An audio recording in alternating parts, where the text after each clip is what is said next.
to the DNVR Rockies podcast, brought to you by Strava Craft Coffee. Remember to use the promo code DNVR25 because when you do that, you save 25% off your entire purchase of that CBD-infused, deliciously rich, and potentially life-altering Strava Craft Coffee. I, of course, am your host, Drew Creasman. I'm the managing editor of DNVR Rockies. With me, as always, is beat writer Patrick Lyons. And joining us for this one, someone we're very excited to see but haven't heard from in a while. You know him from the DNVR golf side of things. Also one of the biggest baseball fans we know.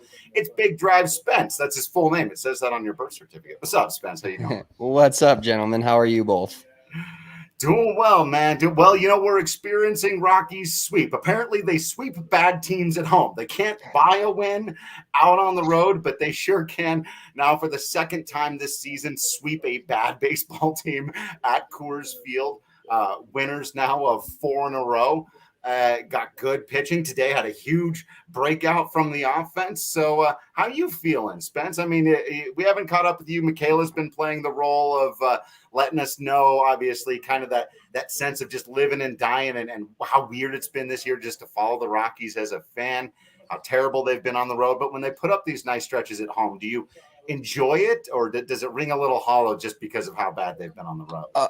Oh, no, I definitely enjoy it. I think we kind of talked about this the other day in like our Slack together. I was like, how great would it be if the Rockies lose like 90, 95 games this year, but they are over 500 or have a great record at home? Because still fun to go to Coors. I believe the reopening day on the 28th, getting 50K in there. Like I'm still going. I'm still enjoying it. And when I go and they win, like that puts me in a good mood. I don't care what we're supposed to be this season. I don't care what everybody says we're supposed to do, this and that. And I'll tell you what, like not only just winning, but I get excited for – it used to be like when I'd watch Rockies games, when we were semi-competitive, I'd always be semi-nervous to watch the game when the Rockies were on defense and pitching. And when they were on offense, I was like, okay, I'll watch the bottom of each inning or whatever, depending upon when they're hitting. And now it's like the opposite. And I get really excited every game. I'm like, oh, is it Gray tonight? Is it Marquez? Is it Gomber? You know, is it Senza? I feel like, is it Freeland now? Like those 5 right there, I get excited for every single one of them. I'm not going to lie, Chichi Gonzalez doesn't get me going. But any of those 5 guys, I'm like, cool. I get to see one of those guys start. And they've been, I mean, overall, with better offense and a drastically better bullpen, the starting rotation is a playoff rotation. I'm sorry, it just is.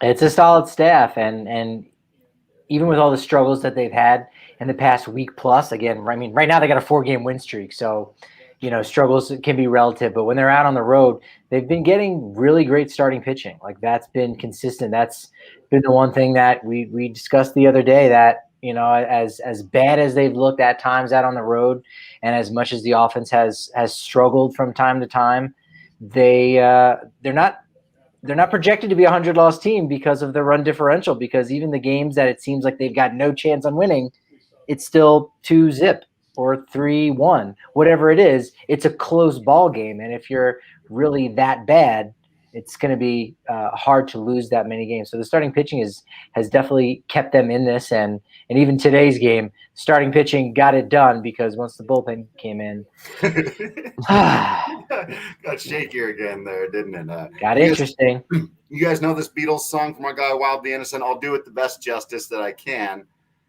Why don't we do it in a row? You know that one? A little more bluesy Beatles track. I think it might be a second side of the White Album. I think that's right. Yeah. Why don't we do it in the road? Well, a lot of reasons why they don't do it in the road, but you got to be excited.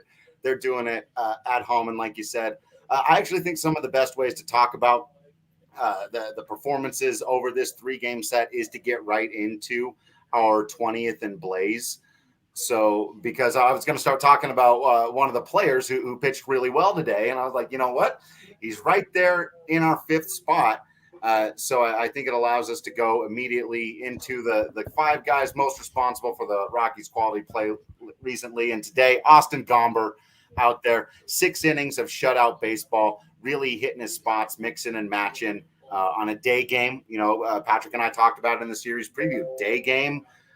fly ball pitcher. It's hot at Coors Field. He let a few of those things get out near the warning track, but still not even then. He really wasn't challenged. The couple of hits that the Rangers did put up against him today, singles that weren't hit especially hard, one of them on the infield. He's doing the thing. I'll bring up some numbers for recently, unless Patrick's got him. I know you had him last time, but over his last 5-6 starts, he's been really good. He has been, and if you go back and throw his last couple starts in and include that, you've got a couple home run games where he was actually giving up the long ball a little bit, but even still, 1 walk in his last 3 starts, which is pretty darn good. You have 18 innings pitched, so he's been averaging 6 an outing, which you like, and even with today's shutout, only 4 earned runs in those 3 combined starts. So he's 2-1 there, including some workout on the road. But we know he can do it on the road. But that curveball on the moon still been pretty effective. And I know the Rangers have been scrapping. I said coming into the series, Adolis Garcia leading MLB in home runs, and yet he goes away with 0. He did not add any to his ledger there. And so I think that might be a little bit of a surprise to some people, thinking, hey, this is one of the hottest hitters in the game, 11 home runs in the month of May, and yet did not get any off of Austin Gomber. Spence, when you heard that one of the guys coming over in the Arenado deal was a fly ball pitcher, did that immediately make you tap out, or are you hoping maybe there's something we're missing here? Yeah, I got a little worried about that, not going to lie, because we've seen the success that guys like Freeland has had and not being a fly ball pitcher at Coors Field. And Freeland's like, what I love about Freeland even more than he's a Colorado native, but he's always a guy that's defending that he can, if you're a good pitcher, you can pitch anywhere. Like the Rockies have been no hit before at Coors Field. It's not like it's we've talked about it, how it gets blown out of proportion, but I was a little worried. And at the same time, though, he has an ability to miss bats, which I like. I think if you miss enough bats, then even if you allow a few fly balls, I think the Rockies have other than, Charlie Blackmon's aging, but the Rockies have a fairly athletic, defensively speaking, outfield. And like we saw Tapia make a few unreal catches this weekend. Or this week, excuse me, and Garrett Hampson flies around in center field. So I think hitting the ball to the outfield it's not as detrimental as people may think, especially in Coors. There's a lot of ground to cover, but they've got some guys that can cover it, especially on the left side and the center.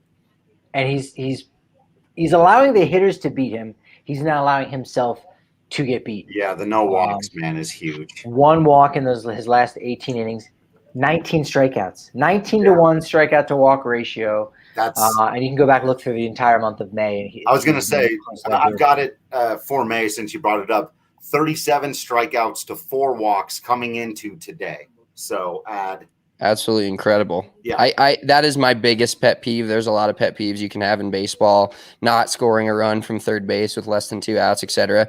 Walking players, especially like 7, 8, 9 in the order, and not letting them try to put the ball in play when they're hitting like 130, 140, guys like that. I'm like, no, that just can't happen. No. Or to like lead off innings, or when you're up by 9 there at the end, Yancey, that was some brutal stuff. Well, let's do the next guy on. Before we get to the next guy, I should say really quick just on Yancey Almonte, because I'm sure some people want to talk about it. I just tweeted out from DNVR Rockies, like the guys, when they talk about a hitter being in the rocking chair, where you're late on the fastball, you're early on all the off-speed stuff, you everything you do, your mechanics are going back and forth, and you can't just get your best swing off. You can't get your best swing off. That's Yancey Almonte on the mound right now. I said he's a washing machine. Like, he's not repeating his delivery from pitch to pitch. And I mean, you don't normally see that in the big leagues. You'll see that in the minors, but usually there'll be little things, but sometimes he's falling off one way, sometimes he's falling off the other, sometimes he's letting it go too late, sometimes too soon. And it's like I said on Twitter, any other year, this guy would be getting an opportunity to work it out in the minors. I know he's out of options. You figure those things out. But you can send him to an alternate site. You do whatever, but he's going to have to work through it against major leaguers this year, because that's just the roster the Rockies have.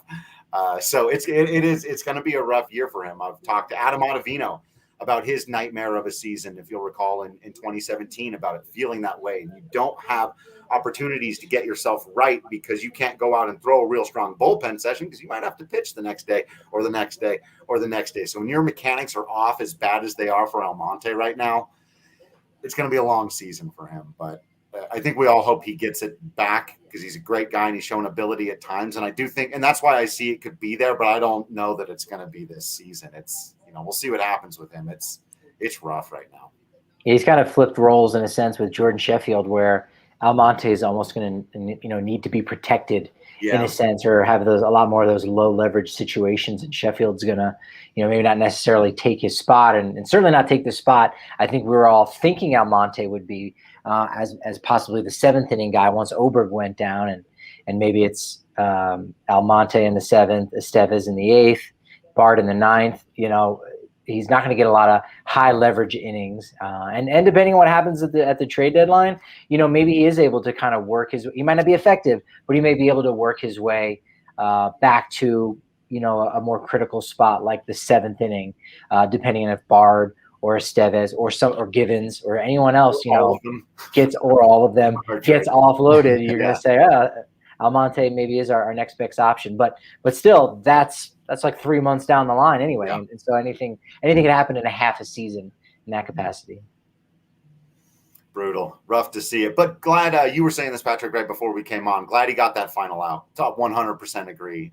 You could have just taken the ball away from him and said, "Damn it, you got to find a way to get 3 outs." But Buddy let him do it, and he did. So that's part of it because he's working through. He's actively trying to fix his mechanics on the mound of a Major League Baseball diamond. Like, Spence, about mechanics when it comes to this happens to golfers, right? You lose your swing for a minute, and you've got to go and work it out at the range before just getting out there and trying to play at 18. 100%. You don't work on things. I fight with people about this all the time when we go out and play, and they're like, "Can you help me out here?" I'm like, no. I will not help you during the middle of a round. We can go to the range and hit 100 balls in a row, and then I can try to help you, but there's no chance you're fixing this now. And when you're trying to fix stuff on the mound at Coors Field, like ninth inning, whatever, you're up, 9 going into the inning, doesn't matter. You're still against major league hitters that are earning a paycheck. It's still tough to do. And like you said too, when you're out of it, you're kind of, you can't really get back into it without grinding away from the actual competition. And it's very much like golf in that circumstance. And if he can't, like you said, can't really throw a bullpen because he doesn't know when he's going to pitch next. And some days they're, playing 2 7-inning games where he could possibly go in twice in one day at some point. And it's a lot of work for these guys, especially this season with a lot of the rainouts and the double headers and stuff like that. They've had a wacky schedule and you just can't plan for any of that. They have had a rocky schedule. I'm sorry. Couldn't avoid. All right, who's next on our 20th and Blaze? And while we're bringing that up, let us toast. I've got my Black Cherry, Good Company Breck Brew Seltzy. Did you have good? Do you have a Seltzy there with you, Spence? I do have a Seltzy, but it is not for the show. Bad Spence. Bad Spence. They have been out at the King Supers that I go to, the liquor store of Good Company and the regular Breck, because that's the thing I go to. I'm a big, especially the lemonade ones. Those are my favorite. Mm-hmm. The strawberry lemonade seltzer tastes like Go-Gurt, if you guys remember back in the day. But they don't have them, dude. I swear, every time I go in there, I look for them, so I end up buying something else. I had that exact same problem. Patrick can attest. The first several weeks after they launched, I would go to the grocery store and take a picture of the empty spot. I was like, MIA. Try it again. I've only recently been able to get them regularly at mine. So get your Breck Brew, get your good Seltzy down at your liquor store, your King Supers, or at the DNVR bar. And keep us posted too, Spence, if they become available on Amazon Prime. And we'll go ahead and take care of that. But speaking of being a primetime player, Jonathan Daza is number 4 on 20th in Blaze. Dude has been doing it in the second spot in the lineup today. He was only able to come through with that one hit, did get an RBI, but he's been hitting close to 400. That's including that road trip where everyone seemed to be scrapping. So he's been a very productive player in the lineup, and he's been doing it defensively too, and kind of shored up Yeah. center field a little bit. When you go, well, we got two corner outfielders and Tapia and Blackmon that have decent range, but they're not center fielders, at least not as far as Coors Field is concerned. And yet, Sam Hilliard's down in AAA. Hampstead's been struggling with the bat, but Daza's been a stabilizing force so far through the first 2 months of the season. Well, he's like what, fourth in the MLB in average, maybe right around there, and out of like a certain amount of qualified plate appearances I saw. Sure. So dude's just raking. Yeah, and he's just find kind of taking over that Tapia role, right? Like no pop, but constant singles and running the bases well and being a nuisance. Yeah, up to 328 after a 3-hit ball game today. Solid batting average. Yeah, I'll take that. I'll take 328 from your 2-hole hitter. Yeah. And he's earned that second spot in the lineup. And like Patrick said, and Spence was, referring to earlier, when you've got Gomber out there on the hill, but you've got Daza to run it down for you in center. He actually made a really great play today. There was somebody, I want to say Brock Holt began one of the innings with a leadoff single back up the middle, a little bit to as we're looking at it, the right side, his left. If Daza had to go into the gap, pick that ball up a little bit. I don't think even Hampson, because he doesn't have the arm or the experience playing center field, I don't think there's another guy on the Rockies roster who keeps Brock Holt to a single right there. He got over, he cut it off, he fired a perfect throw back, great arm, and then right after that, double play. So leadoff single didn't matter too much. But if that guy's at second base, that ground ball to second now moves the runner to third. The ball game was still close at that time. Rangers can score a run without needing another hit. Those are the kinds of defensive plays that really matter. So I love seeing Daza out there in center.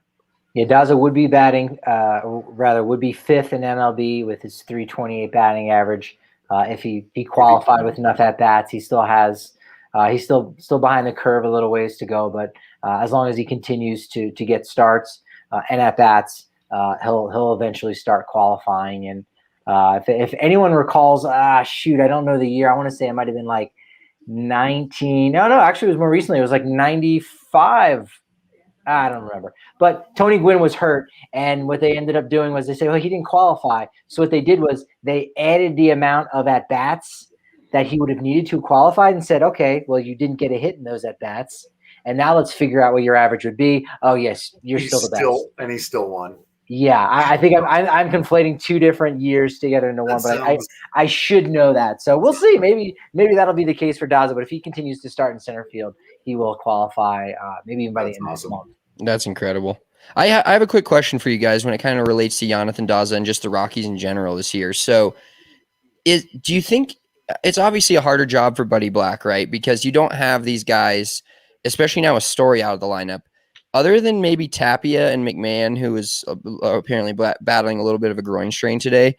There's not a guy that's like, and Charlie. So there's 3 guys that are maybe penciled in every night. Do you think are they just going to continue to ride the quote unquote hot hand? Are they going to try new things and try to figure out, is this like a do or die year for the other 6 guys in the lineup, most of it? Or is it like we kind of know what we are and let's just move on. But I feel like it's really important for a lot of those dudes to solidify even a bench spot if they, moving forward, because they're not getting consistent at bats, but they're hitting enough to where it's like, okay, Garrett Hampson's been struggling, but there's not guys on this roster that you're like, all right, he's going to play through it. Like Blackmon was terrible for a while, but you're like, okay, it's Charlie Blackmon. He's going to play through it. I don't feel like they have another guy on the roster where it's like, it's like, okay, you got 4 or 5 games. You're bad. We got another dude that we can try out. Yeah, no, that's pretty astute because we've talked about that a little bit, that they don't really have anybody else coming up in the minors that you say, hey, so-and-so is taking up a spot of someone else. So like you said, Tapia, Story, McMahon, Blackmon, if they're struggling, they'll just have to work through it because the other options really, aren't that much better, right? So you're going to see a lot of mixing and matching. The only guy that you might include in that list, and he certainly hasn't earned it yet, but I think he might get maybe the benefit of the doubt at times, would be Brendan Rodgers, because he's a guy that has such an immense upside. I think you see it at times with Garrett Hampson today. He went out. Yesterday we said we predicted that he that was an easy pick, that he was going to get a hit. Went out and got that hit right away.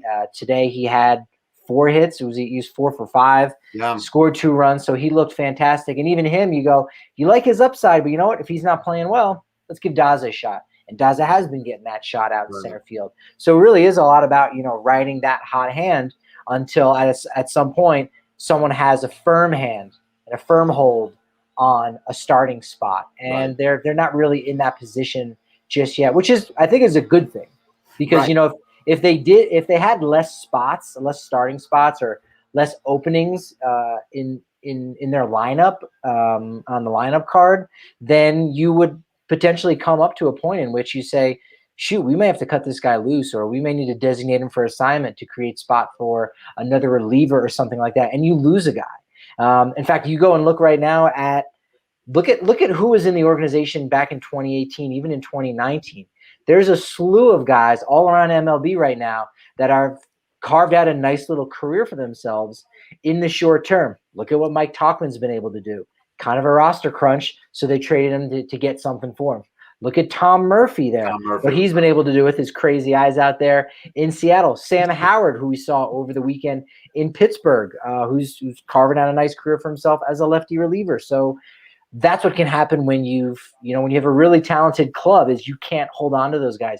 You don't have flexibility. And right now they absolutely have that flexibility, and you're seeing it in the lineup and who's on the bench from day to day. That is the fun of the season, right? They can just pick and choose and wait and see. And you can see that Garrett Hampson's hitting $158 against righties and go, whatever, you're playing this weekend, we need you to break out of it. We're going to try to ask you to do some things. He really can't come through in the bunt that night. And a lot of other on a competitive team, he got benched for 2 weeks.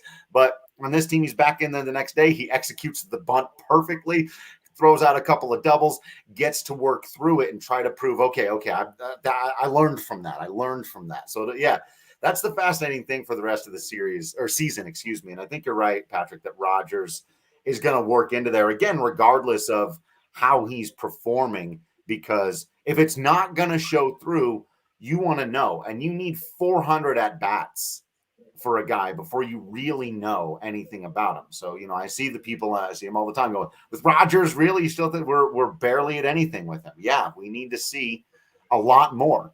And so does Bud Black, and so does everybody else in baseball. And so, it's going to be fun, but they're going to run it. And then there's going to be with the trade deadline, as Patrick mentioned earlier, where they are going to move guys like CJ Cron. And if they can get anything for a Matt Adams, which is why they're showcasing him a little bit, you move all those guys out.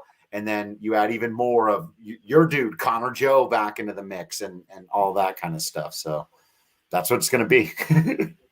See who I don't see the need. Like I now I get why they're playing Matt Adams. So, trying to get something for him, because I didn't comprehend that watching the games. But like, now's not a time for Band-Aids. You don't have a good team. We all know that. Let's just figure out who's good and who can play and who can stay and who doesn't. Like, it's just like the Broncos. Like, don't put in some like random dude that you think can maybe win you a game. Either Drew Lock's the guy or not the guy, and you move on. Same with Rogers is the same thing. Like, why are we starting him again? Well, do you want a third overall pick to not even have a chance and then go somewhere else, and in 5 years he's a Yankee or something, and everybody's like, we should have kept Rogers, this and that. Like, let the dude play. If he can't play, we'll figure it out. But it's not like he's costing us precious ball games in the standings right now. Right. So. Right. And also too with Matt Adams, outside of Connor Joe, and that's been the one sticking point to a degree. But what Matt Adams and some of those other guys on the team that maybe people aren't too excited about, they also protect somebody else down in the minors. Because if you bring up somebody who might not be ready yet, and you say, oh man, Ryan Belay, 22 years old, he's in AAA, one of the youngest guys there in the Pacific Coast League, doing pretty well. You go, hey, let's give him a shot. Well, what if he's not ready for a shot? What does that do to his psyche? What does that do to his development? And is he going to continue to develop at the major league level? What if he's not a finished product yet? So it's easy to say, oh, Matt Adams is playing over someone in AA or someone in AAA. But if someone in AA or AAA isn't, moving the needle, isn't making their case for why they're done developing and they're ready to do it on prime time and do it under the spotlights of Coors Field, then they're just not ready yet. And then you need Matt Adams to just basically to take some of those blows, take some of those bumps. Yeah. Hey, you need jobbers, right? Dude, Pin me, right? pay me. You need those jobbers. 25 minutes, 11 seconds. And so those guys have an important role as part of a team or a wrestling federation, whatever it may be. And you know what? It's very fitting because Matt Adams looks like he probably could be a wrestler. I was going to say, I think he's got a second career. Well, watching him try to beat, I forget who it was, to first base when he fielded a ground ball cleanly and just got whooped and then almost got caught on the bases today by Hampson. There was a lot of comedy with those two today. Putting Garrett Hampson behind Matt Adams in the batting order is automatic comedy. I also enjoyed the part where the Rangers put everybody in defense on the right side of the diamond, and then they threw him a 92-mile-an-hour fastball on the outside part of the plate, and he just poked it into left field. He's like, I'm a veteran, you guys. Yeah. Like, I'm not like I may not have it like I used to. I'm not going to go yonk on you right here, but thanks for giving me that base hit. Started the Rockies' first rally just for being smart. But we're all ready to see Connor Joe back, but Connor Joe doesn't need to be playing once every 4 days and getting pinch hit appearances in between. We want Connor Joe getting at bats every single day so that when Matt Adams and or CJ Cron are traded, Connor Joe's ready to come up and pick up right where he left off. So I think that's the best sell there. You hope it works out that way anyway. All right, 2 for the price of 1. Boom, boom. We got number 3, Josh Fuentes, and number 2, Antonio Senzatella on our 20th and Blaze. Your boy, Joshua Fuentes, with the defense, with the offense. I think he's batting like 500 over in the month at Coors Field or something like that. Well, the month is only 3 days. Oh, the Rockies are undefeated in June over the last. How about that? They've been lost in a week. Well, this week, I should say, right? Week starts on Sunday. Yes, I believe that's technically correct. But Fuentes continues to rake at Coors Field. He's the embodiment of that thing that's annoying, but whatever, you still take the good. You don't bemoan all the road stuff. He, is not doing anything out there. But when he gets back to Coors Field, he's finding gaps. He's finding the seats. The big late home run in the second game, the insurance, out to like dead center field, probably the toughest place in Coors Field to hit a home run where he got that one. You got to love the energy he's bringing right now. I think you can even say Fuentes / Ryan McMahon, because they've been so interchangeable lately over there at third base and on the right side of the infield and where they've been hitting in the middle of the order. Because McMahon is, although, he might not be hitting the cover off the ball, he's still has 2 home runs since the Mets series and 5 RBI, scored 5 runs. He's still making some of those barehanded plays. Yeah. But yeah, Fuentes, if you were listening to the broadcast on KOA, man, Jack Corrigan was quite ecstatic about that diving stop that Fuentes made. And get used to it, folks. That was something. Get used to it. He's a defensive wizard. Yeah. I tweeted out, and I got more support. I got pushback, of course, because this was controversial, and I knew it was when I said it. But I was surprised by how many people just straight up agreed. The Rockies have had better defense at third base this year than they did last year. Oh, possible. Hey, numbers don't lie sometimes, man. Sometimes they do, sometimes they don't. I am, of course, facetiously, and because it suits my particular purposes at this moment in time, choosing to like what the numbers are saying about McMahon. Like, you can end it with McMahon. McMahon's been better at second base than any of them have been at any single position, and that's his second best position. And he's at second base on the All-Star ballot, too. Ballots just became available today. Fuentes is over at third base. Cowards. So you can vote up to 5 times a day per account. Wink, wink. And the other interesting thing that they're doing with the All-Star game this year, I don't think they did in 2019, was they were going to do it, I believe, last year, but never happened, was a week up until the end of the voting period on June 28th. So basically the top 4 guys at each position, everyone else goes away, and then you vote again in that final week. So McMahon has got to be at least in that top 4 at third base because he has the most home runs, most RBI, most runs scored. Not average necessarily, but I mean, defensively, he's been up there as well. So he needs to be getting some votes. And nice to see Josh Fuentes get a little bit of love and be in that final 4 as well. Yeah. Why not? I haven't looked at the rest of the landscape at third base. I'll take a look. I mean, he's Joshua. What is? And I'm still getting used to Joshua. You got to give us a little bit on that. But he really did. I mean, it's not like home doesn't count. You can't just go, the guy's got extreme splits, so whatever. Again, it feels like we've been doing this forever. But so just 260 on the batting average, but 722 on the OPS. Man, just pick up a couple of road hits. God, he's emblematic of the entire team, isn't he? Heart and soul. Yeah, Heart and soul. He really is right now. He's and I give Tapia a ton of credit for the joy and energy and all that stuff that he brings to the game. Fuentes is the same way. But like we don't mention that as much, but him ripping off his shirt or them ripping off his shirt and the whole thing, and even Joshua now being a thing, and that play today was fantastic. I said it. Was. And then who was our other one? Oh, Senza. Number 2, Antonio Senzatella. Yeah, he looked fantastic. Again, following right after Germán Marquez. Anything you can do, I can do better. He looked great last night, even with his road start, was fantastic. 2.31 ERA over his last 2 games started in the last basically 10 days. Walks haven't been an issue, but maybe walking more than you would like. Strikeout numbers have been down, but again, if you're getting weak contact, that's really all you can ask for. So some days he's going to get his 6 strikeouts. Other days he's going to have a little bit less than that. But he looked solid last night. He was really dealing. Yeah. The big thing for me there was the length, almost being able to go 8 innings and doing it with all that traffic behind him. Couple of hits, couple of errors behind him that really, weren't his fault. That you don't like the traffic. Yeah. But he's been pitching so well consistently with traffic. Yeah, and that Buddy was comfortable even when it's late traffic. And obviously you go, what's he going to do? Handle the bullpen? But still, you go, let's see what sends it. And you can, back to Spence's point earlier about what are we learning this year? You can kind of afford to leave Senzatella on the hook, as it were, and say, let's see if he can work his way out of this. Because if he doesn't, what's the worst thing that happens? We lose the baseball game?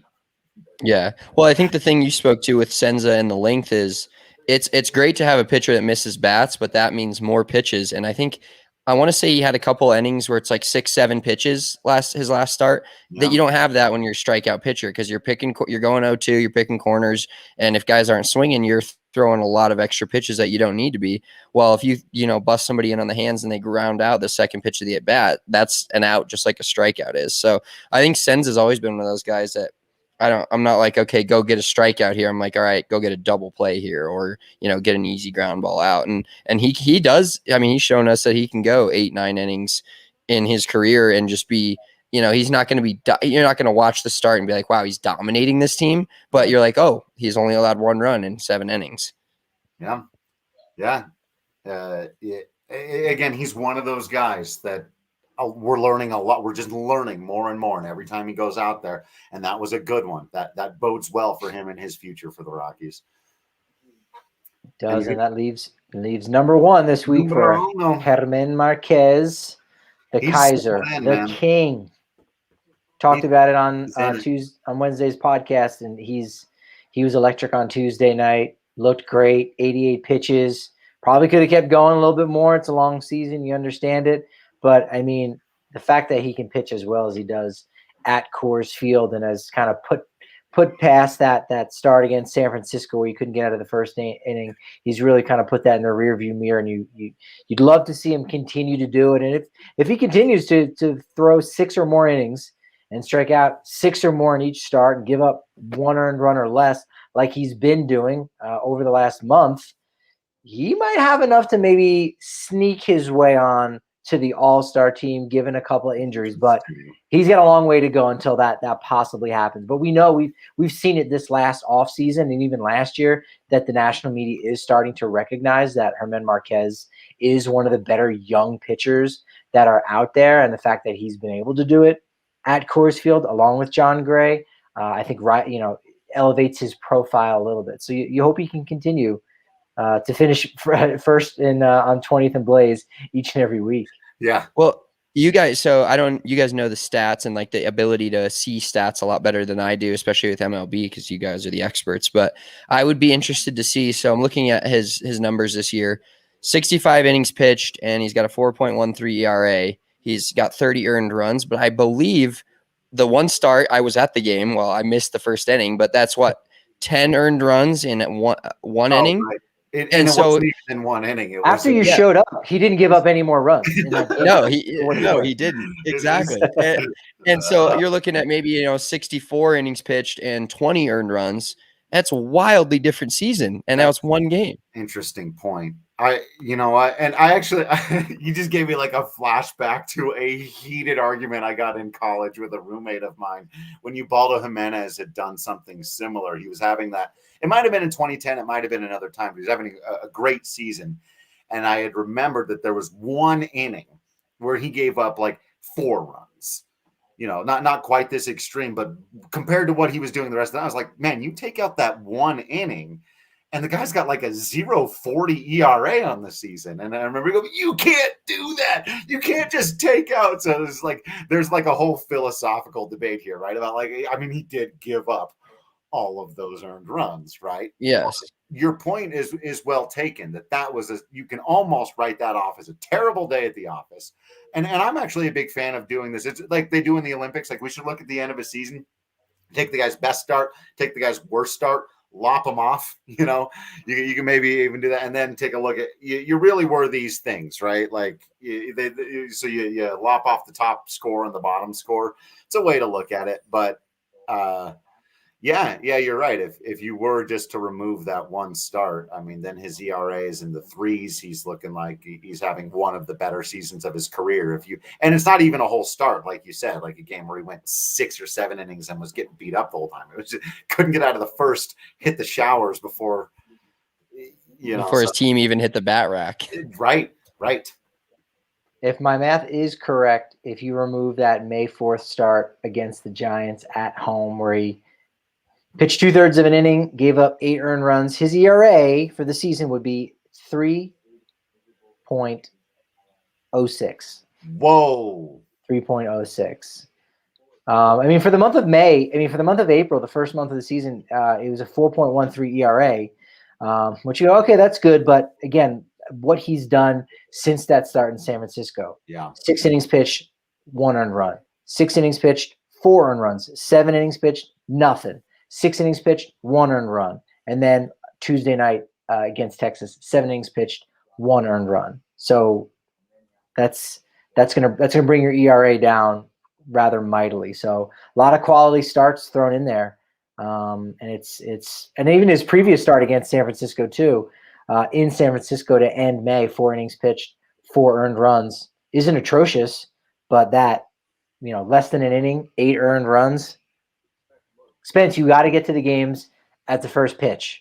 Now you see how pivotal your role can be. I know. Luckily, that was a doubleheader, so we still got 13 innings of baseball. But we were walking into the stadium, and I looked over at Kylie, and I gave her my phone. I was like, "Check the score out," and she's like, "Is this like today's game?" I'm like, "Yeah."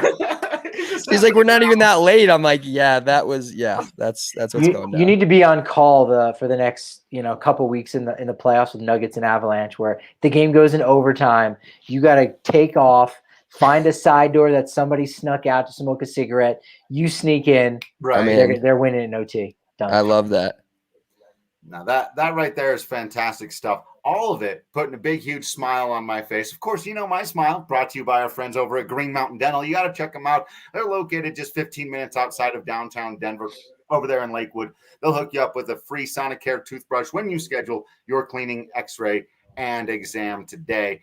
The other thing that's also putting a big smile on my face these days is saving money by not paying too much on insurance. That's right. I went to Gabi.com. That's GABI.com/DNVR. Stands for Get a Better Insurance. That's the easy way to remember it. They'll help you save a whole bunch of money. For me, it was $480 for the year. Our guy Eric Weedham saved over $1,000.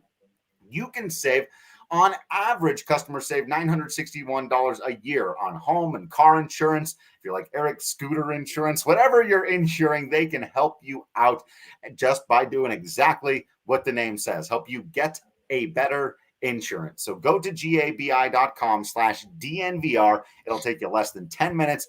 No text messages, no emails. It costs you $0. It saves you money, which is a great thing because then you can go and spend it on some delicious Illegal Pete's. That's where you got to go and celebrate your Colorado Rockies wins, your Colorado Rockies home sweeps, or even just the fact that the Colorado Rockies are playing baseball and it's fun. And so you can go to Illegal Pete's after the game. You can show them that your tickety thingy that you've been to an event, and they'll give you half off a house margarita when you order an entree. So check them out at Illegal Pete's. As I've joked before, you know what Illegal Pete's is. I'm not informing you about something you're unaware of. I'm just reminding you that right now you want Illegal Pete's. You knew you did. You just forgot for a minute. So go get some. It's delicious. Spence, when you go to Illegal Pete's, you go nachos, tacos, or burrito? All right, so I actually don't eat gluten, and so I go burrito bowl, and that's why I love places like Illegal Pete's, because it's like, the other nonsense like Chipotle, whatever, you don't get potatoes. At Illegal Pete's, you get the potatoes in there, and then you get the burrito bowl. It's absolute fire, and it's like right next to the DNVR bar, so anytime like we're there and it's just like crazy busy and you're like, I shouldn't order food here because we work here and don't want to get in trouble, I'm like, Illegal Pete's, because I'm getting a bowl. I can sneak this in under my jacket back in here and good to go. I love it. Love it. Oh, man. Yeah. That is good. Potato burrito is the way. Spence, you're crushing it on your food orders there. Crushing it on the results after you get to the game. And you're also crushing Drew and I right now in our fantasy superstar draft. We did at the beginning of the season for anyone that didn't. How is there not an Illegal Pete's at the ballpark?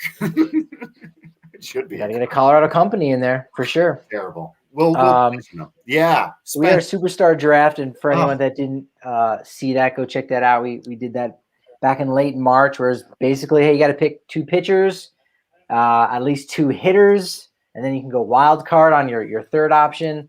You get points for home runs and wins, and some of the crazy stuff. If a guy throws a no-hitter, 3 home run game, same thing when we get to the end of the season awards, All-Star game. And Spence, you had the wild card of all wild cards, Mr. Shohei Marcus Ohtani. I'm not sure that's his middle name. It might be. Something tells me it's not, but we can look that up.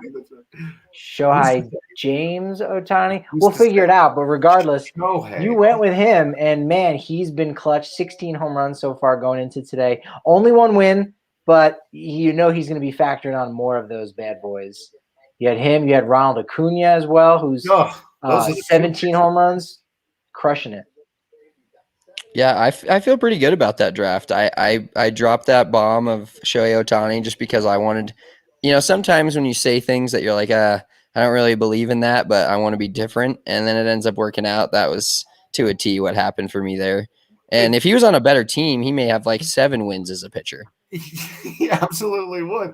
I've taken Shohei Ohtani in like some random fantasy things that I've done in the past, or like I'll always get him at the beginning of the season on MLB The Show, because you're like, hey, this could be the thing. And then the last couple of years, it didn't quite. You'd see glimpses of it, but he wouldn't quite do the thing, right? And then when you took him, I was like, well, this goes one of 2 ways. This is one of those picks where you enjoyed it because it was fun, and you're not sad you took the risk, but ultimately you go, well, it wasn't as fun as I thought it was going to be. He ended up being hurt or not quite as awesome. Or Shohei Ohtani becomes the story of the Major League Baseball season in 2021 because he's pitching dominantly and hitting dominantly, and just, you jerk.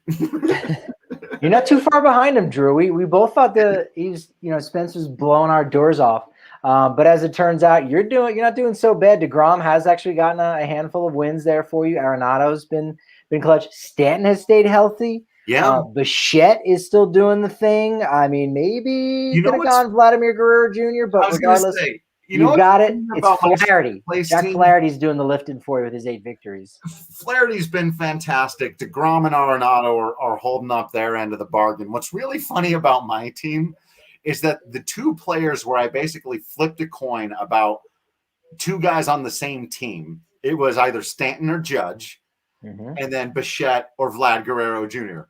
Based on the numbers right now, I missed on both of those. I should have taken Judge, who has 13 home runs, and Vlad Guerrero Jr., who I think has 7,000.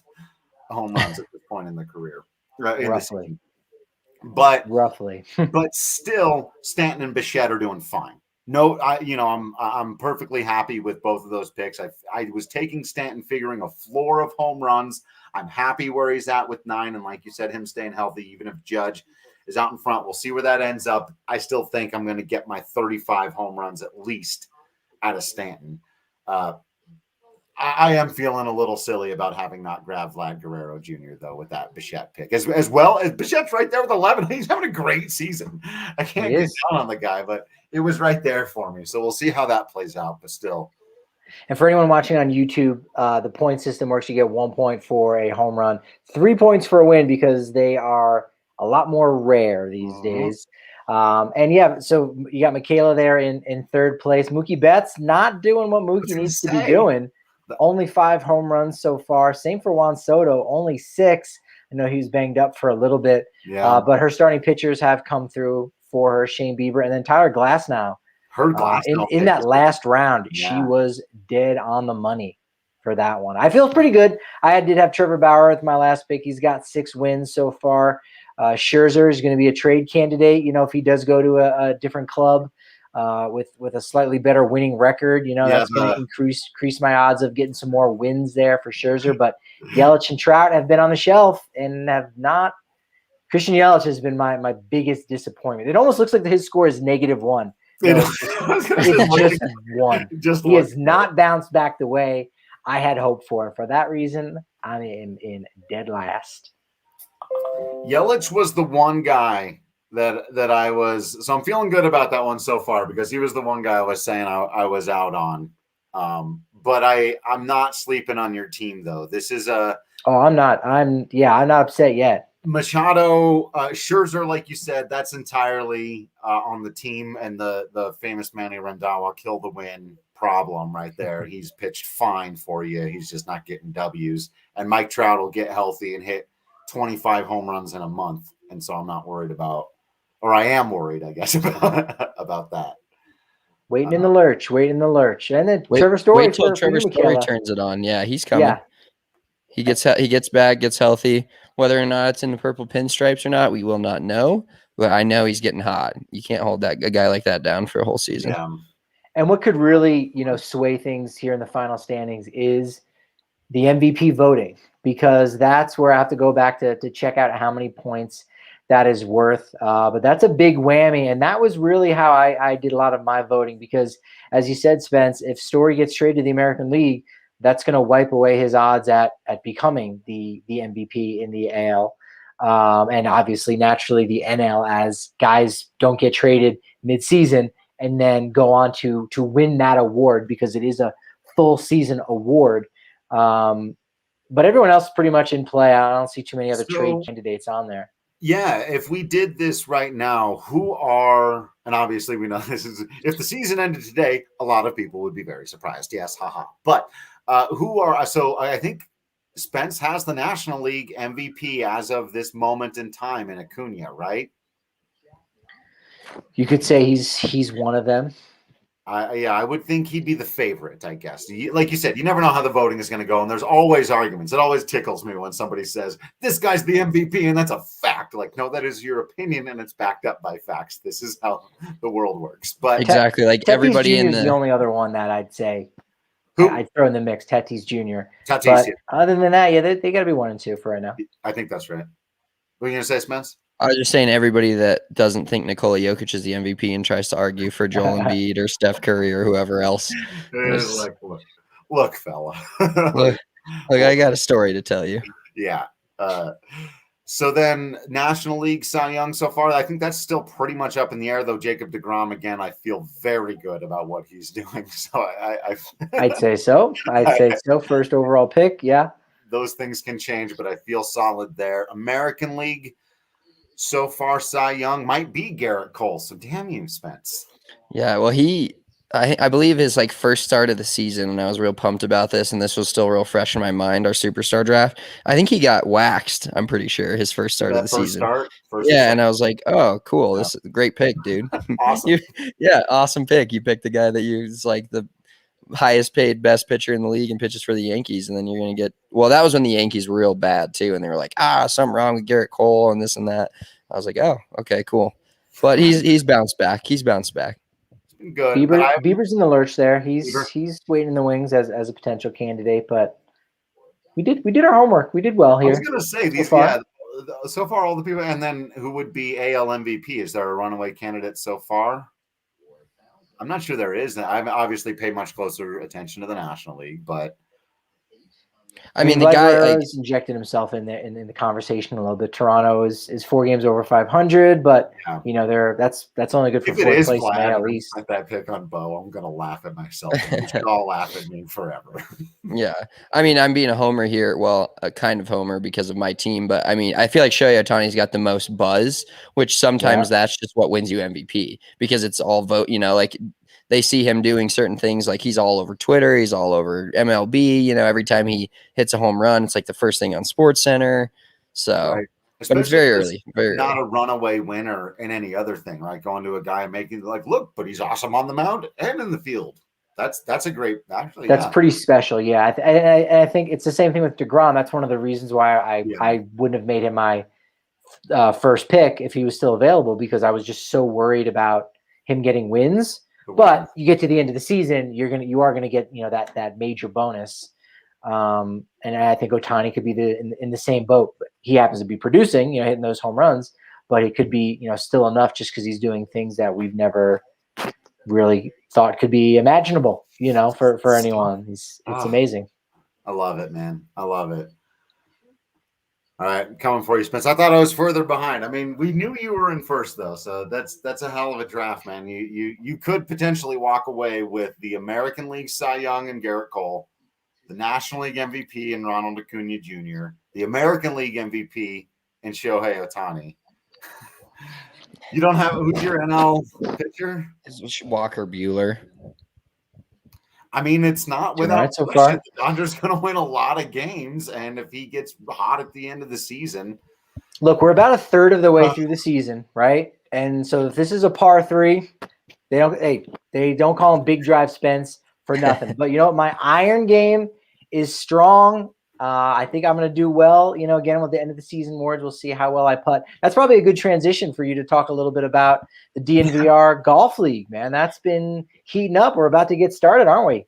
Yeah, absolutely. So we actually stopped taking signups as of yesterday, but that doesn't mean – so what we're going to do is we are going to have open spots each week, depending upon how many players we have from DNVR coming along. We got people signed up for the league. We start play next Tuesday. And we're going to be tweeting out the schedule and stuff like that. But DNVR golf members will get the first access to those week by week instead of signing up for the whole thing. And then if you're not a DNVR golf member and just want to come out, you can bring a couple friends. We're going to have probably maybe around 10 spots each week, something like that, available at each golf course. So you're going to have to we'll tweet it out each week, and then we'll tweet out how to sign up for those. But come join us if it's just a one-off. I know some people couldn't get off work. Some people couldn't make every Monday, but they can only make Tuesdays. So if you can make one of those days, come and join us. We're just playing 9 holes. A lot of the courses, they offer a free drink. It's carts included. Everything's paid for. So just hit us up when you see those each week. And if you want to come play a cool new golf course, we got 4 on the rotation. We got Fossil Trace, Common Ground, Red Hawk, and Spring Valley. So if you haven't got a chance to play one of those golf courses, come out and join us for one of those weeks, because so the next 8 weeks, basically Monday and Tuesday, we're going to be playing golf every week. So yeah, golf and baseball, they both have those hallowed grounds, where, in baseball, you're traveling, you want to go to all the ballparks, and with golf, that's virtually impossible to do, especially with our private clubs. But right here in Colorado, we got our own, top of the heap as far as those great golf courses. And shoot, man, you got 4 of the best right there. Oh yeah, Colorado golf gets not a bad rap, but they don't get the popularity because we don't have a tour event. Yeah, and there's no tour event here, so nobody talks about golf in Colorado. But if you play golf here and you go play in other places like Mitchell and I do, nothing compares to the views here. And like City Park is amazing. Like mountain courses are unreal. You hit the ball way further than you do anywhere else in the country. That's a flat out fact. We all know that. And it's just way more fun to golf here. It is. So Yeah, man. Yeah, I got to get out for one of those. I mean, obviously, we're a little bit busier in the summer. I was looking Right. at the schedule, I was like working that day, but Spence, we'll have to take over-unders on how many holes Drew gets through before he throws his back out. just seriously 8. into myself. I'm going 8. That sounds about right. I've been out to a few driving ranges in my day. Terrible. I've got no fun. I'm awful. I'm awful. But I'm awful off the tee as well. When you lean into it just right and you hammer one. Yeah, that's the best feeling. It only takes one good shot to get you to come back the next time usually. Right. That's how you do it. Like you line up and go, this shot could be totally different. This could be the one that I've been waiting for all the notes off in the woods. 4. All right. And then I got another one. I got another shot coming up. I'm going to drop it. It's okay. You find it and then you hit it again. Shot. That's exactly. You get 100 opportunities. That's at least the way I golf. 100 opportunities to make the best shot of your life. Yeah, 100 opportunities of greatness every time you get out there. That actually reminds me perfectly of one thing we've got to do before we log off, which is remind you about our king of the game who had 2 hits, I think, against Mike Fultonavich in his career, had been eating it for a lot of the first part of this season, but came up with a big home run, couple of hits in this one today. Charlie Blackmon, your draft king of the game, goes 3 for 4, 2 runs, 3 RBI, and a home run. But kind of one of those similar things where you go, oh, man, he's 3 for 40 against this guy or whatever. Like, what are the – and then he finally got that one to hit, and that's what keeps you coming back to the ballpark. I finally got a pitch to hit against this guy. I didn't miss it, so whatever. You may have my number, but the game of baseball, man, and today was a perfect example of it. It really is one of those things where it's like it's so complicated, but at the end of the day, it's also like if you get a pitch to hit, you got to hit it. And if you don't get any, you got to lay off all that junk. And that's really what it was. Charlie finally got one, turned on it. He's been a lot better lately. 2 crowns in the last 4 games. That's right. He's been feeling it, man, and becoming more and more of that second Mr. Rocky, as we've said, really behind Todd Helton, passing Larry Walker, coming up on Carlos Gonzalez, and some of these big Colorado Rockies all-time stats. And to see him go out there on a Sunday, we know that he had a big, rallying cry with the guys in Pittsburgh about we gotta stop playing like this. We gotta have some fun. We gotta do some stuff. And to see him then contribute, obviously, to these wins. Everybody contributed on offense today. Big game for Brendan Rodgers. Did want to throw that out, the first 3 RBI game of his career. But Charlie Blackmon solidifying himself as the Papa Bear of the team. You love to see it. The Rockies are just more fun when Charlie Blackmon's good. That's an actual fact. Yep. You can't deny that. 100%. And to use a quote that I know Spence knows well, right now, Charlie Blackmon is feeling the flow, right? He's feeling it. It's circular. It's like a carousel. You pay the quarter, you get on the horse, it goes up and down and around, circular, circle with the music, the flow, riding the donkey, riding the pony. All good things. Happy Gilmore. Thank you. That was well done. Well done. Go to your home. Go to your home. I didn't do any Tapia conversation today. I'm burnt out on it. Believe it or not. Have you been having any conversations about Ryan Tapia lately? Can't recall whether or not I've been having any of those types of conversations about Ryan Tapia. You'll have to tune into a future podcast for me to address everything that's going on with Ryan Tapia right now, because we're about to sign off, but there's a lot to say on that subject. He got more hits this weekend is what I'll say for now. The Ryan Tapia circus. It goes on and it never ends, but it is fun. Mel Spence, man, we appreciate you taking the time hanging out with us today. Let everybody know where they can find. Obviously, you plugged the tournament, but you're going to be at all those events, right? You and Mitch. Yeah, Mitch and I will be at all these events. You'll get a chance to play with us. We're going to kind of play with different groups every week. We're not just going to play with each other or people that we know. So it's going to be, cool. I don't think it's that cool, but other people enjoy playing with pros. And then I say that with air quotes in case you're listening to this podcast. Believe me, I don't believe I'm that much of a pro, but people do enjoy playing with better players, and sometimes it improves their game as well. So it's going to be a great time. Follow us on Twitter at DNVR_golf. That's where we'll be sending out the invitations and the links if we have open spots each week for the league.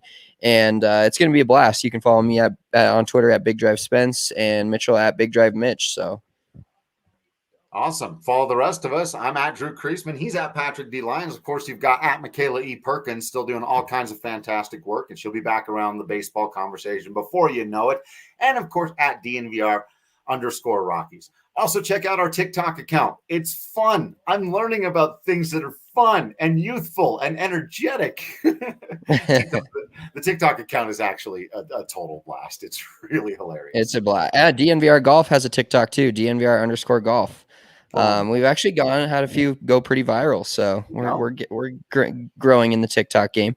Man. I do like the segments where you're listening to voicemails that you get left, which are always very hilarious. Yeah, I had some PR issues on that. I got yelled at by the higher ups because I let somebody's phone number play on the video. I'm still learning these things. We all make mistakes as we go along, and take a mulligan. Exactly. Much like your Colorado Rockies, who we will continue to watch as they try to make this an even more successful homestand against the Oakland A's, a much better baseball team coming into play. So we'll see if they can keep their momentum going. They will still have the good starting pitching. They will still have the fun position players, and they will still have the bullpen that they have right now. So join us for all of that throughout the next couple of days and weeks. We really appreciate all of you being absolutely awesome out there. We promise you we'll keep being absolutely Patrick Lyons, Drew Creasman, and Spence Smith in here. And until next time, we will see you at the ballpark.